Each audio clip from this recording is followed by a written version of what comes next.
লোকসভা কেন্দ্রের গণনা কেন্দ্রে গণনার কাজে যুক্ত এজেন্ট ও আধিকারিকরা গণনা কেন্দ্রে ঢুকতে শুরু করেছে। গণনা কেন্দ্রে ঢোকার সময় গেটে তল্লাশি করে পুলিশ কর্মীদের। গণনা কেন্দ্রে উপস্থিত হন বিজেপি প্রার্থী জ্যোতির্ময় সিং মাহাতো। তিনি অভিযোগ করেন, অর্জুন সিং ব্যারাকপুরের বিজেপি প্রার্থী সোশ্যাল মিডিয়ায় যে দুজনের ছবি পোস্ট করেন যারা আইপ্যাকের সদস্য, তাদেরকে আজ সকালে পুরুলিয়া গণনা কেন্দ্রের দিকে দেখা গেছে।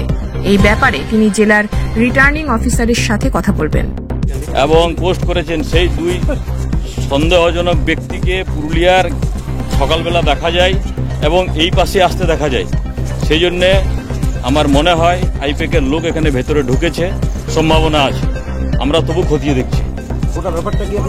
একদম আধিকারিকের সঙ্গে কথা বলবো, অবশ্যই কথা বলবো। তার সঙ্গে কথা বলার পরে আমরা জানাচ্ছি আর কি অবজারভার নির্বাচন অধিকারীদেরকে। ঠিক আছে।